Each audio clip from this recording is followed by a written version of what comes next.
Roz, whenever I get on the basketball court, I feel like, the older I get, the better I was.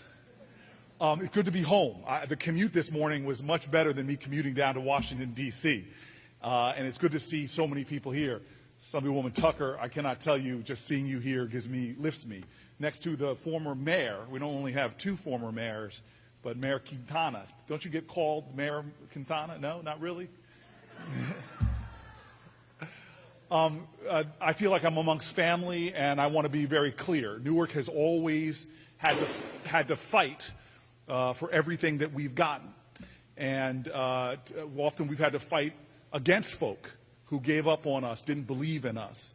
We've had to fight for justice because we are amidst environmental injustices that go back generations of people who stole from our city by pouring pollutants into our air, into our water.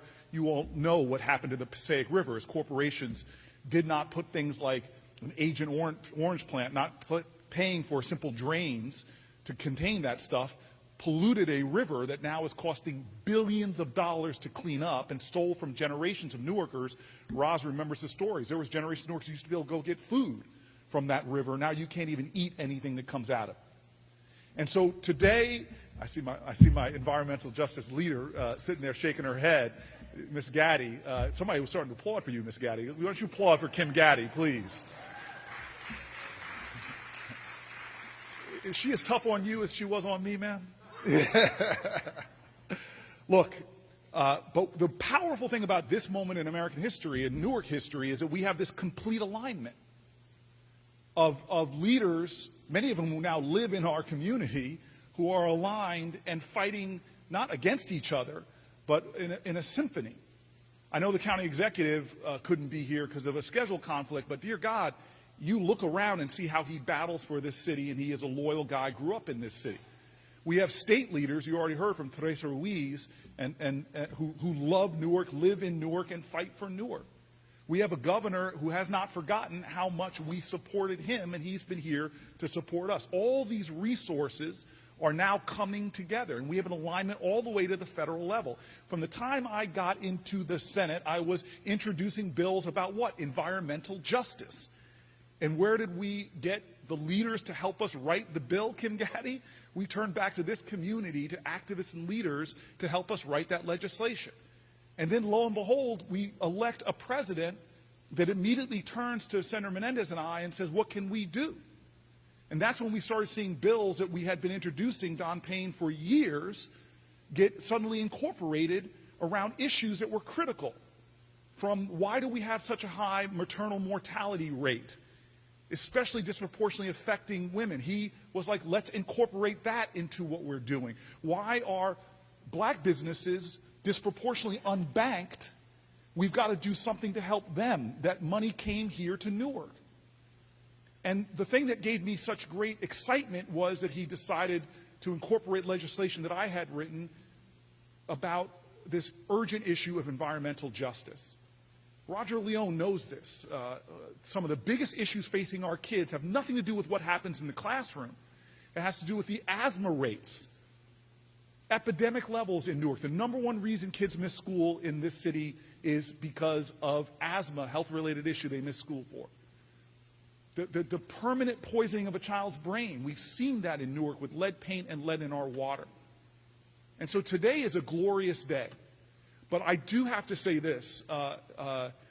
All of that help, from the president to the Senate to the Congress to the state leaders to the county executive, there has to be local leaders in this city always who are conducting all of that like a symphony to make sure we get something done. What happened in Newark is a national model. Another mayor, not a Quintana, not a Baraka, not a Booker, but there was another mayor y'all remember named Ken Gibson who said, wherever American cities are going, Newark will get there first. Well, thanks to Roz Baraka, and I want to give the director, because I know it's about the team that you have surrounding you, Newark is making that prophetic statement by a former mayor true in reality, that we are showing the nation right now. I was with the president in the White House last night and the vice president. And she and I were talking about the history being made right now more black women now on the Circuit Court of America? 8, more than every other president of the United States combined. We were talking about the history being made right now. Before any personnel decisions were made by this president, he broke this tradition going back to 1789, the first woman vice president, and she's a woman of color. And here I am, a guy from Newark, sitting in the White House, and I'm talking to a black woman about what you doing tomorrow. And she's like, I'm coming to Newark. Where are you going to be? I'll be right there with you. So today is a day I will say that the Lord has made, but I will also say today is a day that you all have made, that Newark made possible, that now we have this alignment of officials here. And so I just want to say, before I pass the microphone, I love this city. All that I am has become people putting their faith in me, of us joining together. One of the best experiences I have after the frustration of pounding my head in Washington is to come home and drive around this city and see things that were our ancestors' wildest dreams. Even this building we're in right now, this was fought for by Newarkers who never gave up. And there is a man that has always had our back. He may be a Union County guy, but when I was mayor, he was my go-to guy. When I needed help with grants for the city to keep firefighters employed, when I needed help with infrastructure dollars and water dollars, when I needed help to get the $1 billion cleaned up from the Passaic, there was one guy I called and who always answered my call. And now I have the privilege that he is my senior senator. Hudson County. I said Union County. He's going to now he won't talk to me for a week or two. He is really one of the best we have in all of the Newark sort of circle of heroes. He is one of my heroes, a dear friend of mine, the senior senator. I bring to you right now my friend, my brother, Senator Bob Menendez.